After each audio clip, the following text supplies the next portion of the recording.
Hi friends, இப்போ நம்ம எறா பவடா குழம்பு செய்ய போகிறோம். ஓகேங்களா? முதல்ல அடுப்பு பற்ற வச்சு கடாய் வச்சு எண்ணெய் ஊற்றி வெங்காயம் போட்டு அது நல்லா வதங்கணும். வதங்கின பிறகு நல்லா இந்த நிறத்துக்கு வதங்கணும். இன்னும் கொஞ்சம் கூட நிறைய வதங்கணும். இந்த இஞ்சி பூண்டு பேஸ்ட்டு போடணும். நான் 1.5 ஸ்பூன் போட்டுக்கிறேன். உங்களுக்கு எவ்வளோ தேவையோ தேவையான அளவு நீங்கள் போட்டுக்கோங்க. கொஞ்சம் வதக்கிடுவோம்.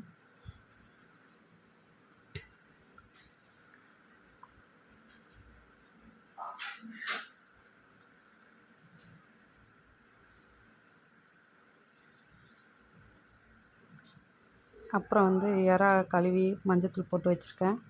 அதை கொஞ்சம் நல்லா போட்டுக்கோங்க.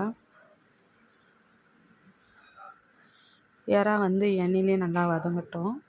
நல்லாயிருக்கும் டேஸ்ட் எண்ணெயில் வதக்கினா. நீங்கள் ஒரு வாட்டி ட்ரை பண்ணி பாருங்கள். ஓகேங்களா?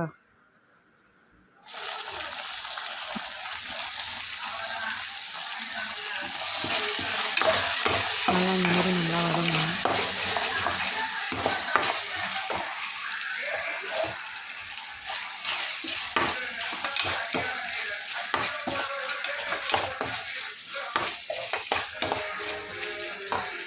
அதுக்கப்புறம் என்ன பண்ணுறோம்னா, மிக்ஸி ஜாரில் தக்காளி அரைச்சி வச்சுக்கோங்க. நான் மீடியம் சைஸ் ஒரு 5 தக்காளி அரைச்சி வச்சுட்டேன். நீங்கள் உங்களுக்கு தேவையான தக்காளி நீங்கள் அரைச்சி வச்சுக்கோங்க.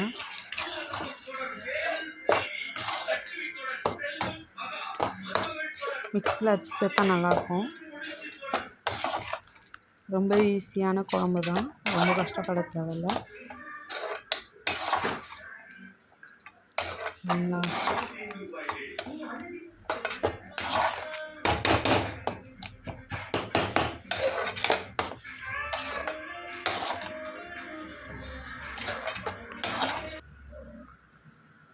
நல்லா இந்த ஸ்டேஜ் ஆகணும். கொஞ்சம் கிண்டி விட்டுக்கலாம்.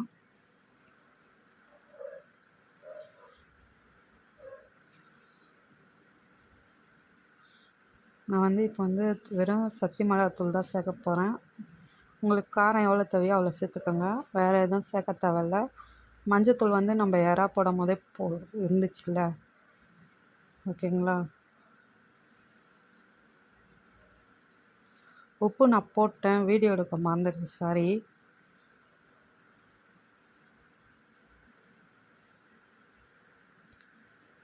அப்புறம் தேங்காய் அரைச்சி ஊற்றிக்கோங்க.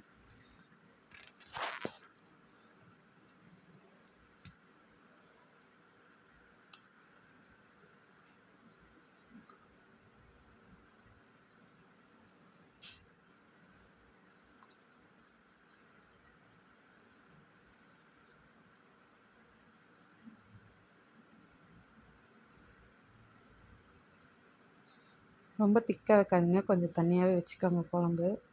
ஏன்னா பகோடா போடும்போது இழுத்துக்கும், அதனால தான் சொல்கிறேன்.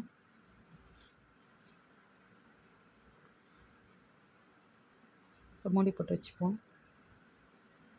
நல்லா கொதி வருது.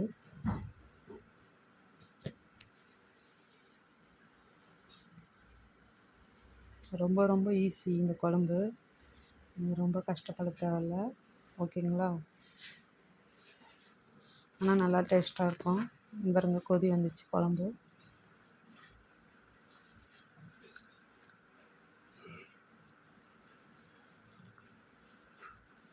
பகோடா போட்டுக்கோங்க. பகோடா போட்டு ஒரு 2 நிமிஷம் கொதிச்சா போதும், ரொம்ப கொதிக்க தேவையில்ல.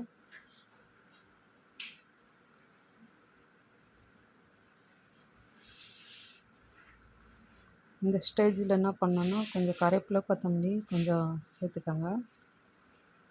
ஒரு 2 நிமிஷம் ஆகட்டுங்க.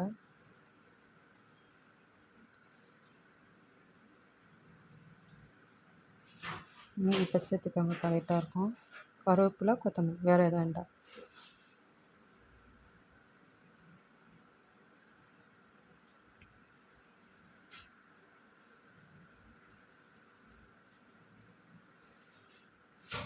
கிண்டி விட்டுக்கோங்க.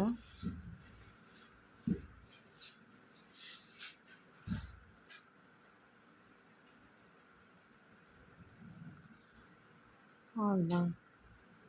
இப்போ ஸ்டவ் ஆஃப் பண்ணிட்டு மூடி போட்டு வச்சுருங்க. குழம்பு ரெடி.